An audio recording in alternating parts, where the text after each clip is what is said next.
year's fail overflow. All right, great, thank you.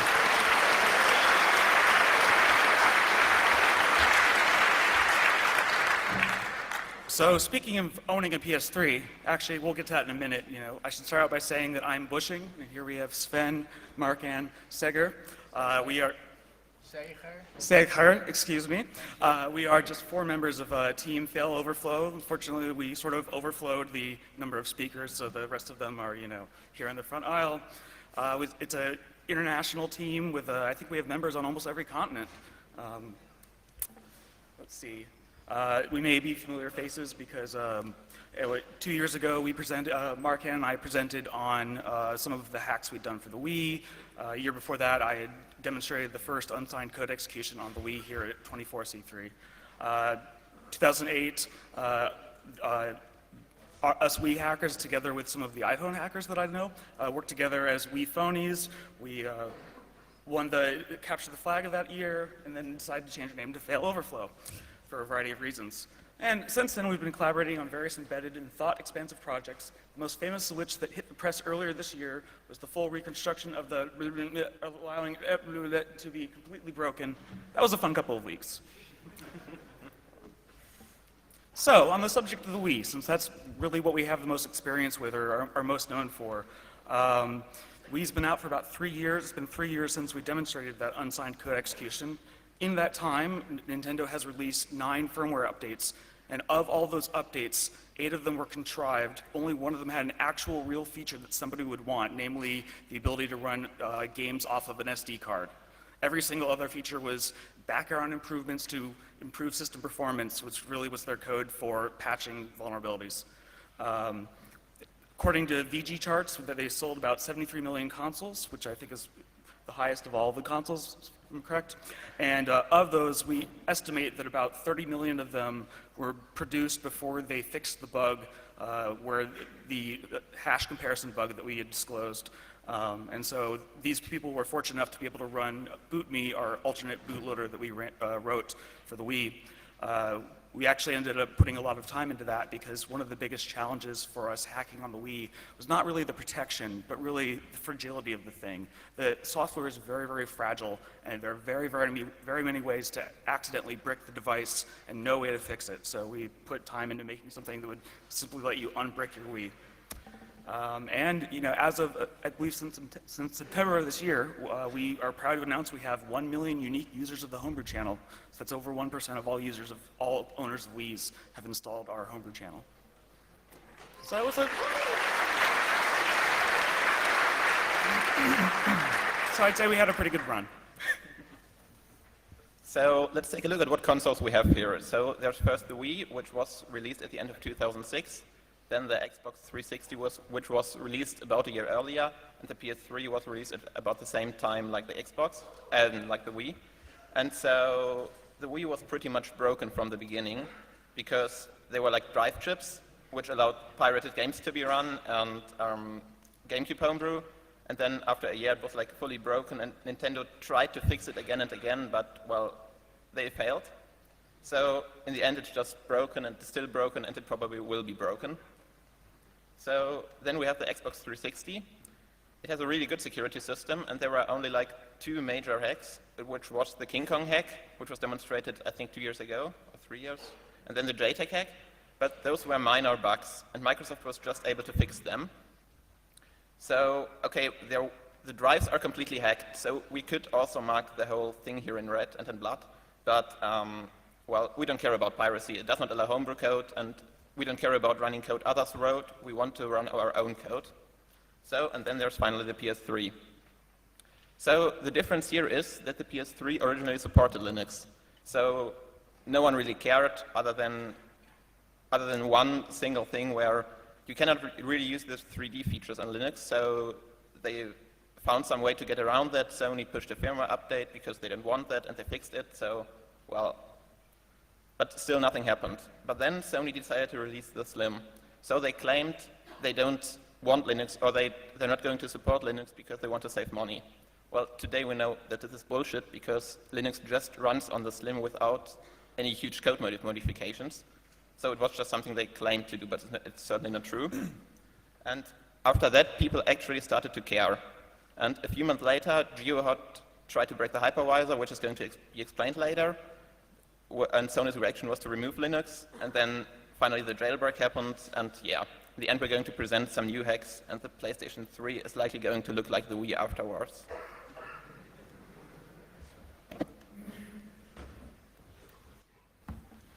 So, hi, my name is Michael Style, and I'm not actually part of those guys, but if you remember, there's been a console hacking talk for at least the last 8 years, every year.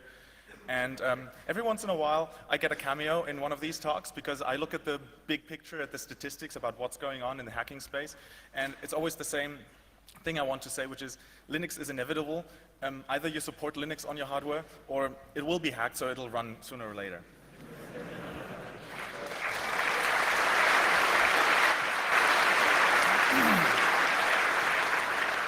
Correlation is not causation, but I have some good statistics to back that up. So if you look at the devices, so this is the slide that I gave, that I presented 3 years ago in another one of these talks. These were the systems that were available at that time, and the years when they came out. How good the security system was, so darker red colors means very good, very sophisticated, very complicated security system. And as time progressed, it got better, but the smaller systems still had weaker security systems because it just wasn't that easy to implement them in smaller space. This column shows you how long it took to have these systems hacked. And yeah, there's some correlation between a complicated security system and hacking the system. And the question is, why did it get hacked? And the statistics clearly show here that, except for the first one, the PlayStation, a very long time ago, all of them were always done for the sole purpose of running homebrew software, running Linux, just running your own code because you own the hardware. And there has always been that side effect of, well, if you open it, if you can run anything on it, you can run pirated games on it because the keys have leaked or the whole DRM system is just not in place anymore. But there's one here that is special. No, wait, let me first update the slide. So the iPad, same thing as the iPhone. Okay, so let's look at the PlayStation 3. This one is special because, well, the security system looks like it's kind of sophisticated, and as of, well, 3 years ago, or even a year ago, it was not hacked. But so this has changed. So now after 4 years, it has finally been hacked. And you could say it's got hacked for piracy, homebrew. I let those guys decide and argue on that. And of course, there's always the side effect. So piracy is possible, or was possible, whatever. But you could also look at it from another perspective, which is, if you just assume that PlayStation that we had in that list was the old PlayStation where Linux was possible, and that was the whole reason, as I argue, that it never got hacked. It ran Linux already, it didn't get hacked. Never. So now, let's update this for how long did it take from the point when the system was closed until it got hacked. And then we have just 12 months here, which is pretty much the same as the Xbox 360, with a similar security system anyway. Okay, thanks.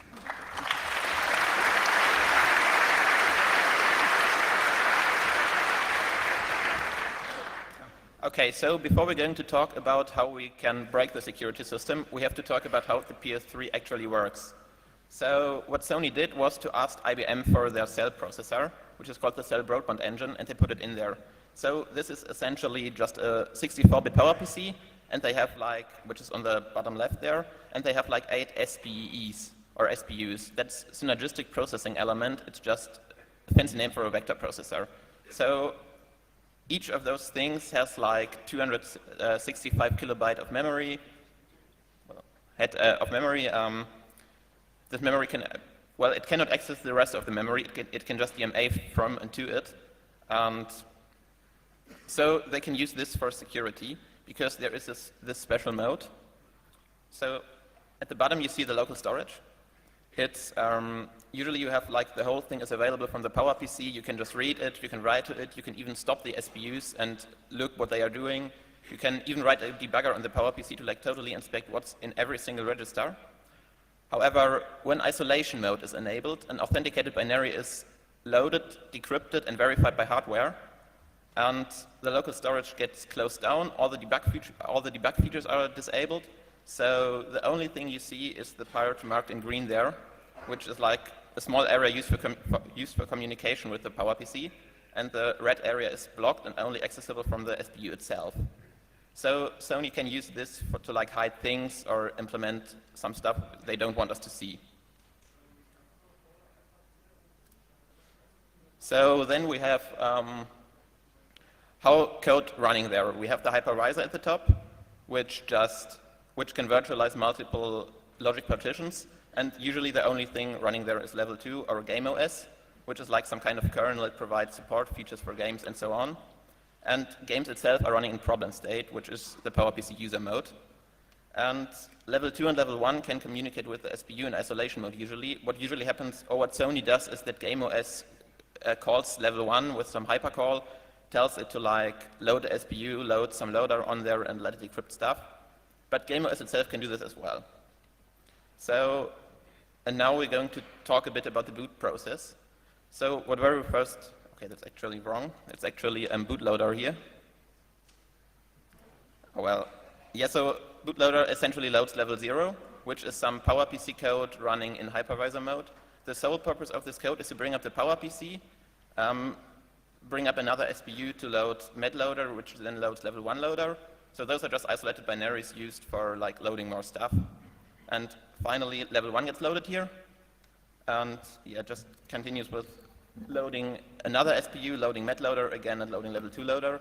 So what medloader just does, it decrypts level 2 loader, then level 2 loader decrypts finally level 2, which is then running in kernel mode on the PS3. So red is SPE and blue is PowerPC. So the Yes. two CPUs kind of interleave their code.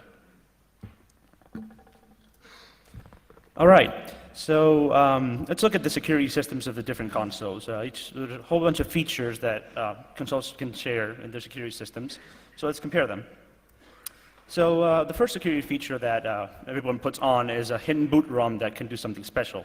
It was implemented in the Xbox One and the Southbridge chip, and every console after that has put it in the CPU, which is very nice because you can't easily read it, and obviously you can't override it with a mod chip. So you pretty much need that. After that, of course, people use public key cryptography to authenticate the code that runs on consoles. So both the Wii and the 360 have that. And why am I talking? Oh, reading the next slide. Yeah. So yeah. No, I was looking at the next slide. Okay. So all of the 4 consoles have that. And the Wii and the 360 also have on-die key storage, which hides keys so that you can't easily read them from external memory or anything like that. The PS3 kind of has that, but it doesn't work very well. Since we have public key crypto, of course, you want to keep that chain of signed and verified code running from boot, so you need a chain of trust. The Xbox 360 and the PS3 do that. The Wii tries to do that, but they only verify installed code at install time, so that kind of breaks the chain of trust. That's why it doesn't get that point there. The Wii, the 360, and the PS3 also have per console keys. The Xbox One did not have that. So these keys can be used to encrypt things like internal code and tickets and things like that to be unique to one console. The Xbox One, the 360, and the PS3 have signed executables. The Wii doesn't sign executables, it kind of signs packages. So it's an outer layer. With signed executables, of course, you ensure that any code that you run on the system is authenticated before running it. Okay. The Wii and the PS3 also have a coprocessor. You saw the Secure SB on the PS3. And the Wii has what we call the Startlet, which also runs all the security code. So this helps isolate the security subsystem from the rest of the code and prevent exploits from sort of leaking into the security stuff. The Wii does something that's really interesting, which is it fully encrypts and signs an entire disk image. So you can't touch any single resource file in a game. It uses a hash tree, which is a little clever construction, and it effectively signs and verifies the entire thing as you read it from the disk. So you can't change anything. The Wii and the PS3 also have encrypted storage. The hard drive on the PS3 and the flash memory on the Wii are both encrypted with a per console key. And so that way you can't easily read it from the outside and figure out what's going on inside the internal storage memory of the consoles. The Wii, however, also signs that code with an HMAC signature so that you can't patch stuff into that storage, even if you can decrypt it somehow, without knowing a key that's particular to that console that lets you do that. So that's quite interesting too. Quite important too if you have encrypted storage.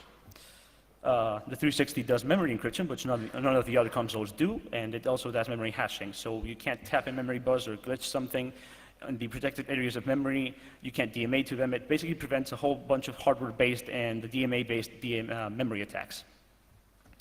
And the 360 and the PS3 have a hypervisor, which helps supervise other application code running on them, and does some of the security stuff in the hypervisor.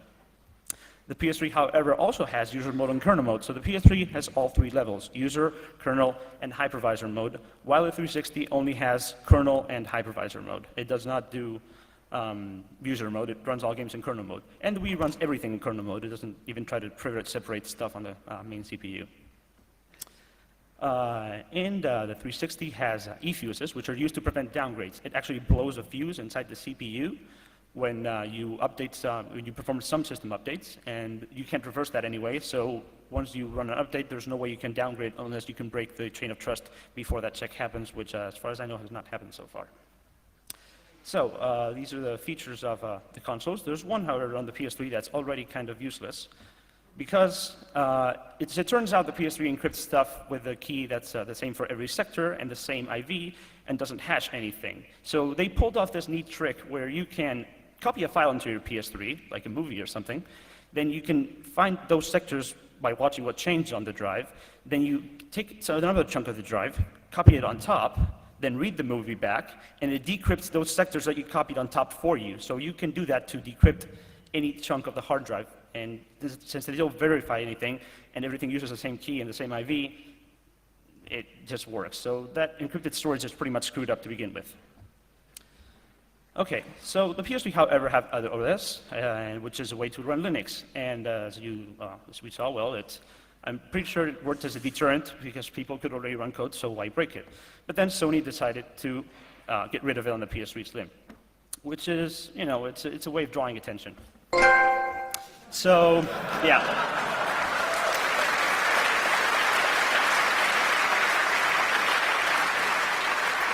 Because now, people are going to start looking at your system, and we know now that there's no technical reason not to have Linux on the PS3 Slim. So it was either marketing or some kind of, boss somewhere said we don't want Linux, or we don't want people running their own code, or we don't know why. But they definitely drew people's attention with this, and now people started trying to hack into the PS3. And GeoHot tried to give it a shot. So you may know that on the Wii, our first exploit was the tweezer attack, which worked by shorting out some RAM address lines and glitching the RAM bus to access areas of memory that we were not supposed to access. GeoHot did something like that on the PS3. He glitched the RAM bus to essentially access areas that you're not supposed to access. So the way this works usually is you have a hypervisor and you have a kernel on the same chunk of memory, but the hypervisor controls the page tables to control memory access permissions for the kernel.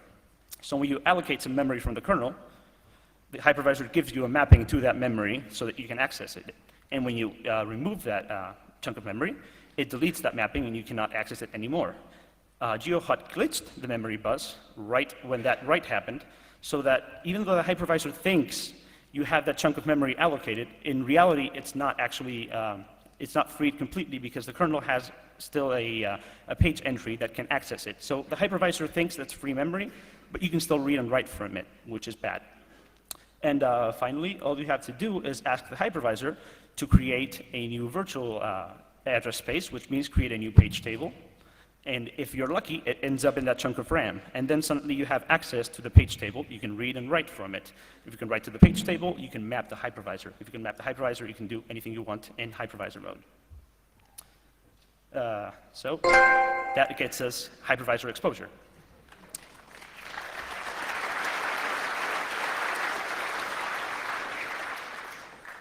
So this was kind of an academic hack. It worked, and you could do stuff in hypervisor mode, but it required really annoying hardware to pull off. It was really unreliable. And even when you got hypervisor dumped, no one really knew what to do with them. They were kind of there, and whatever. Sony, for some reason, got really annoyed at this because they decided to piss a lot of people off by removing other OS completely from old PS3s. I'm pretty sure that violates some European consumer protection laws and stuff. So, but the worst part of this is that the people who use other OS are the hackers. So by doing this, Sony pissed off the hackers. That's a really, really bad idea.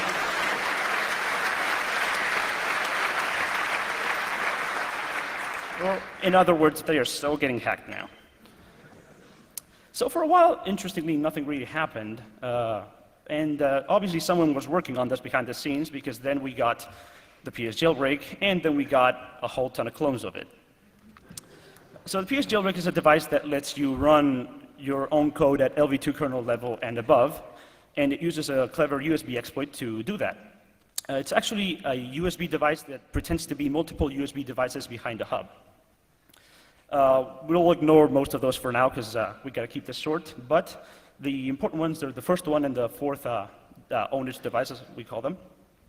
The first one just delivers a payload as part of a USB information descriptor into the LV2 kernel. Its sole purpose is to put this payload into memory. It doesn't really do anything once it's there. And then device number 4 gets loaded, and here's where the magic happens. There's some stuff that happened before that, but so device number 4 has several configuration descriptors. The first one is loaded from the device, and that works out fine. It gets put into this blue buffer. And then the second descriptor gets loaded, but something weird happens. The PS jailbreak does an interesting glitch with USB. When you read a descriptor, it has a total length. But to read the descriptor, you need the length. So it's a chicken and egg problem. USB solves this by reading the first 8 or so bytes to begin with. Then you read the length from that. Then you read the whole descriptor again once you know the actual length, and you can request all the data. So the PS jailbreak returns a normal descriptor length the first time around when it reads the first 8 bytes. Then the second time around, it actually returns 0. That forces the USB code to glitch and never actually copy the descriptor out, because now it thinks it's length 0, even though it read it. So the funny thing is, well, LV2 is going to try to parse that descriptor that's not actually there. So it's uninitialized memory. What's actually there is, it turns out that device number 2 was plugged in before and then unplugged, and it sort of initialized that memory for LV2. And it has these 4 funny bytes at the bottom, 0421B42F. When you parse that as a configuration descriptor, which is what it's going to try to do, it thinks it's a descriptor with length 2FB4, which is really, really long. It's past the buffer. So we've overflowed this buffer, and now it tries to load configuration number 3, and it jumps 2FB4 bytes forward, out the buffer, and into a C++ object array that actually belongs to device number 3. 3. So it puts this configuration descriptor right on top of C++ objects, and it overwrites the vtable of C++ objects to point to the payload. This vtable holds function pointers for things like the destructors and some virtual methods and things like that. So when these objects get destroyed, they actually run our own code. So when device number 3, which has a bunch of crap that created these objects, gets unplugged, we gain LV2 code execution.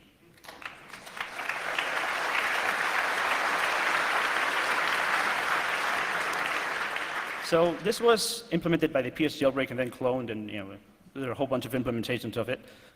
The funny thing is, okay, so this works. Why does it work? Why can't we just run code from data memory? This is a solved problem, right? Well, it turns out that LV2 does not do write XOR execute on its kernel. It does not try to protect executable, data from being executed, which is kind of silly because we've had this for a while now. But even more importantly, the hypervisor doesn't know anything about this because the hypervisor will happily map any memory you want as executable. Unlike on the 360, where the hypervisor actually verifies anything mapped as executable, so it can guarantee that any code running has been signed, on the PS3, the hypervisor doesn't even try to do that. It's a hypervisor meant for virtualizing operating systems, not for security. So it's the wrong kind of hypervisor. It really doesn't do what you want it to do for a security system. It just kind of sits there and looks nice and doesn't protect you from these kinds of bugs. So okay, so we have LV2 compromised. We have not compromised the hypervisor, and we have not compromised the secure SPE. So all those are fine. So what happens now? Well, So why on earth can we pirate games by just compromising LV2? Well, it's because the security system makes no sense. So it turns out that you can just copy games to the hard drive, patch LV2 to run them from the hard drive, and LV1 doesn't care, and the security SPE doesn't care. So you can break 20% of the security and copy games, which is 100% of what Sony doesn't want you to do.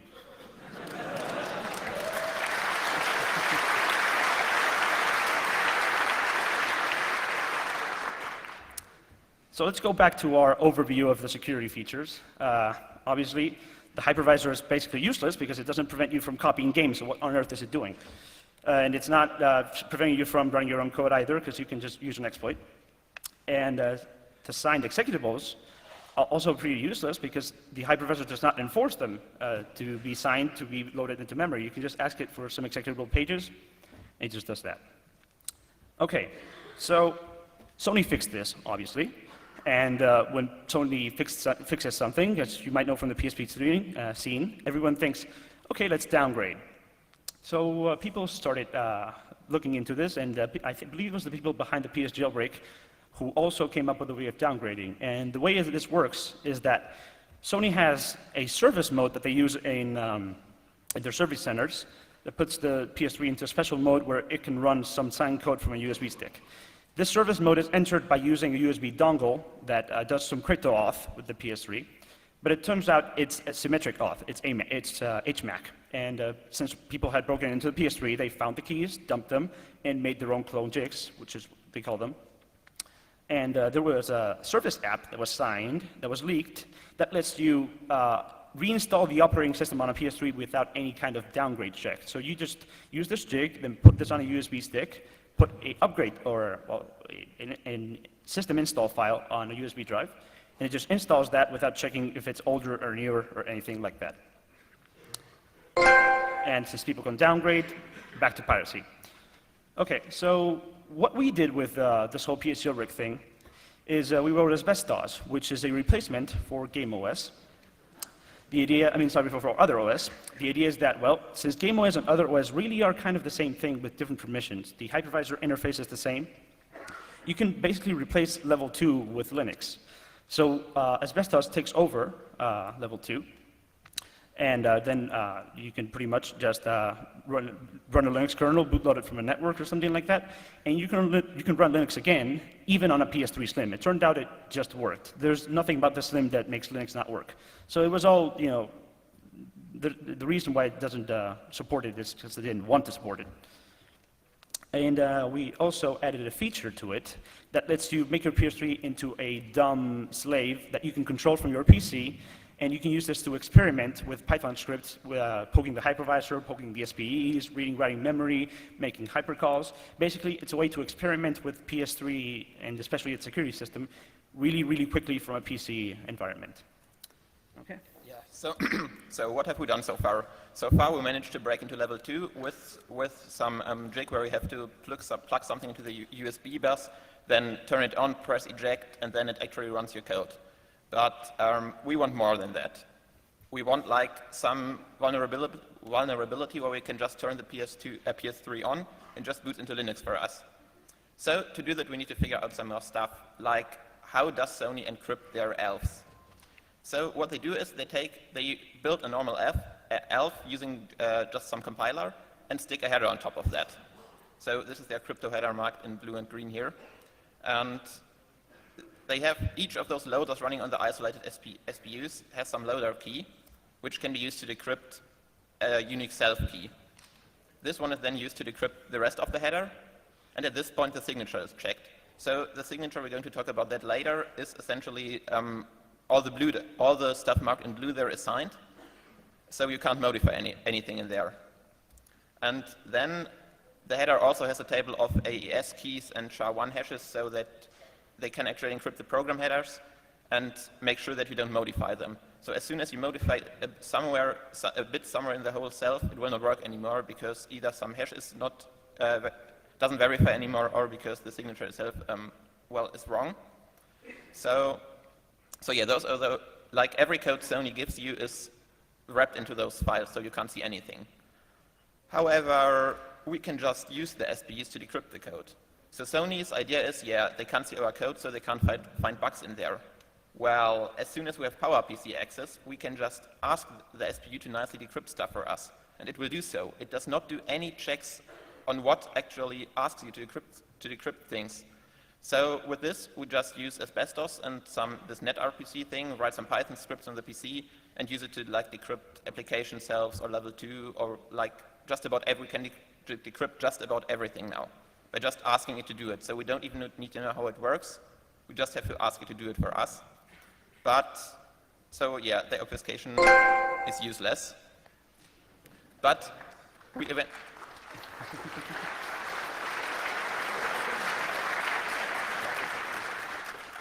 but we still want keys. But let's first take a look at our table again, what we did now.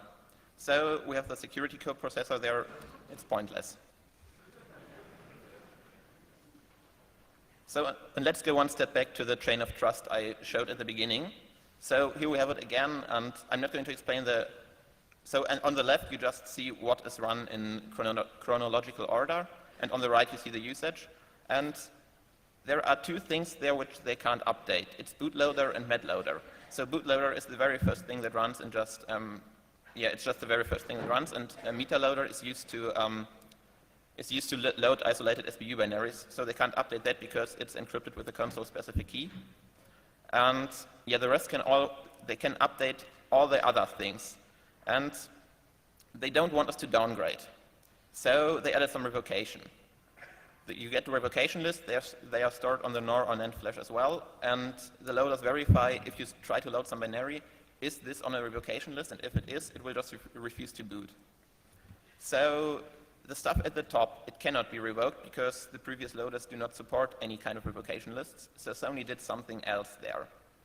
So first, it reads bootloader, LV0 metloader, LV1 loader, and LV1 from the NAND, or from the NOR on your PS3s, and just runs them.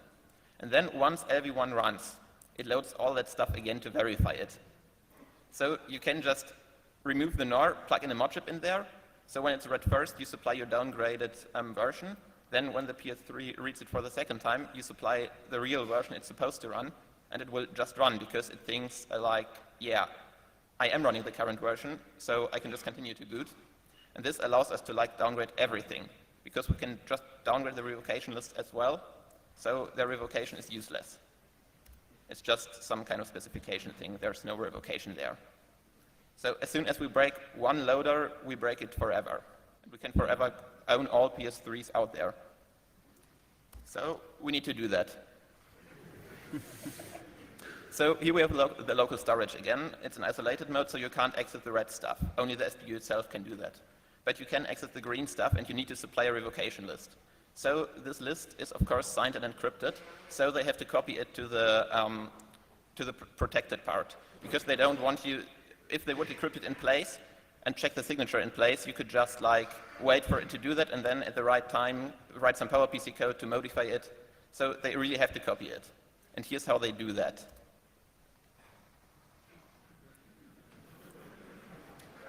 So what's wrong here? The problem is that we have the destination buffer lies before LV2 loader code. The SOR buffer, so we control the source and we control the length of the source. So what if we just write some really, really huge value there?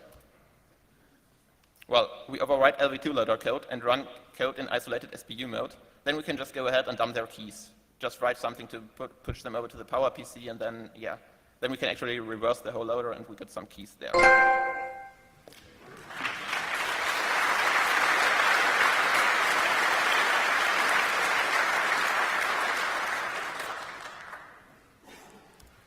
So what are the implications of this? So it's only a bug in one isolated loader. However, if we put such a modified revocation list onto the NOR flash, the hypervisor will just load it. It does not care about the size, and that code actually works, and will just supply a really huge revocation list to LV2 loader. Then we patch LV2 loader to ignore signatures, and well, we get our code running at boot time without any kind of dongles or stuff. And this breaks the chain of trust pretty early.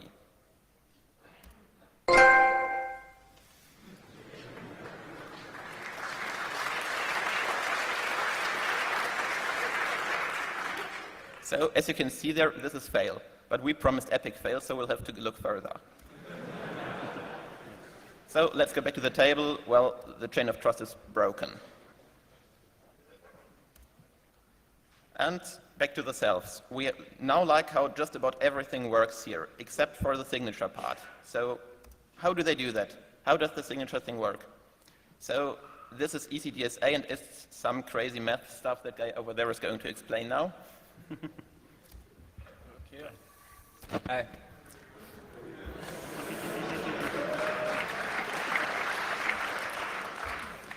Okay, so the thing we're trying to do is figure out the private key they use to put signature on all the files. You normally cannot do that, of course. That's why it's a good crypto system. In ECDSA, there's a lot of parameters that are public, that P, A, B, G, N, Q, E, R, S, whatever. But there are two things that are private in a single signature. That's K, the private key, which we want to have, and it's M, which is supposed to be a random number. Okay, next slide. Okay, so how does someone who signs something calculate the numbers R and S, which are the signature? Well, R is done by scalar multiplication of base point of the elliptic curve, blah, blah, blah, difficult stuff. It's the difficult problem that's the base of the security of all elliptic curve crypto. But S is just calculated as normal numbers. Well, so that first equation we cannot solve. No one in the world can solve it, so let's just ignore it. But the second equation, it's got two unknowns in it now, K and M. So we cannot solve for it either. But M is supposed to be a random number. And for some reason, Sony uses the same random number all the time.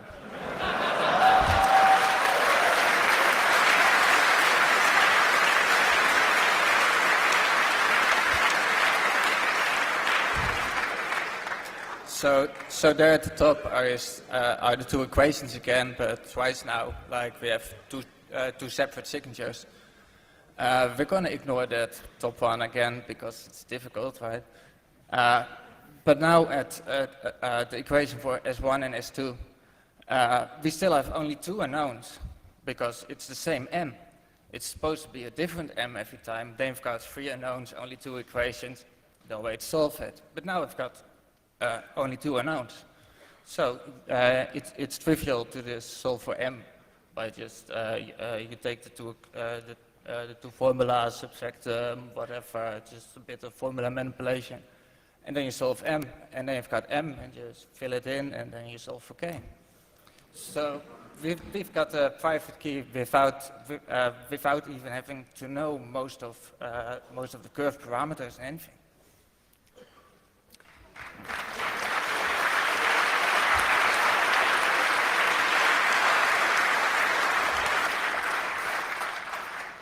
So we actually used ECDSA in the homebrew channel's network update function so that someone can't own your Wii through a man-in-the-middle attack or something.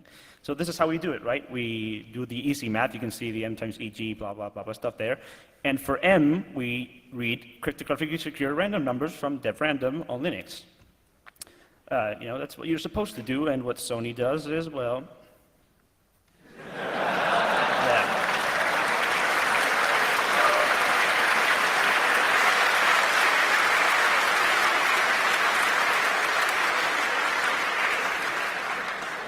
and of course, as Secretary explained, if you use the same M, you can calculate K once you have two signatures. And if you have K, well, that's a private key, and with a private key, you can sign things.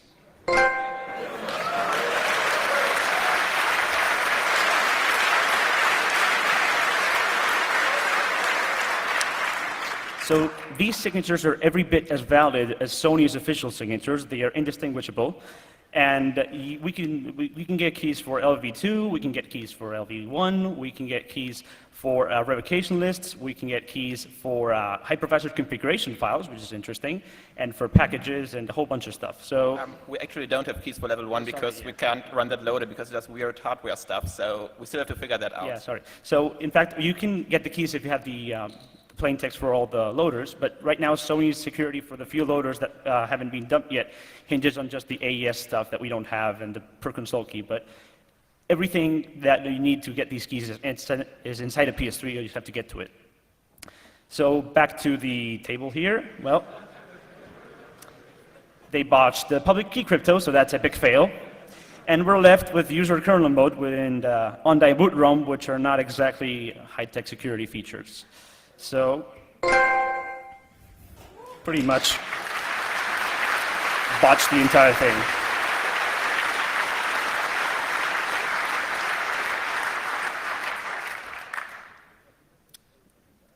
So thanks, Sony. All right.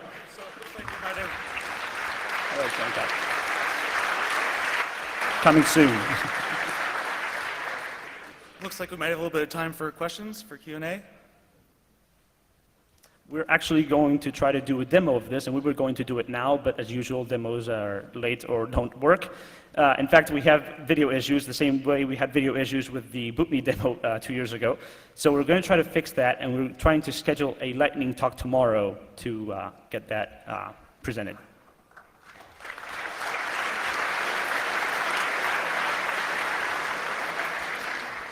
So if you have any questions, we have 2 microphones on the left and the right. Please line up.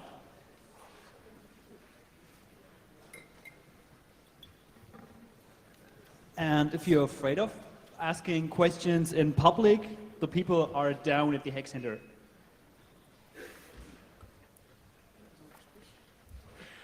I got a question. Do you know where the PS jailbreak came from? Not a clue. Seriously, not a clue. We can guess, but we don't have any proof of absolutely anything. We think it's somewhere from the southern hemisphere. And right now, I noticed that the not only the exploit, but the USB stack exploit, but also the payload has been completely reverse engineered. So there's source code available right now for everything. Yeah, well, right now, Asbestos is public, has been for a while. It contains an implementation of the USB exploit that runs on TI OMAP processors. There are a whole bunch of clones for other chips. And of course, there's also a reverse engineered payload for that if you want to replicate the original PS jailbreak functionality instead of running Linux. That's out there right now. Our stuff, we did some pretty terrible hacks to make it work for the demo, hopefully tomorrow. So we need to clean things up and make it saner. But I mean, I expect this in the next month or something like that. We'll release clean tools for the stuff that we did here. Thank you. Okay, question from the RFC. Now that you can sign your own code, why can't you create a Blu-ray software payload? Could you repeat that? Someone asked, now that you can sign your own code, why can't you create a Blu-ray software payload? So we actually don't have the key to sign games because that's app loader, and they changed those keys several times. Actually, no, they didn't change those keys, but we don't have it. Why don't we have it? Because we don't have an exploit in app loader, sorry. So yeah, you need the plain text of the loader to get the public key, and once you have the public key, then that. So we can't sign games, and also we don't really care about games because we care about low-level access. It's probably possible eventually, but we're not planning on working on it. Yeah.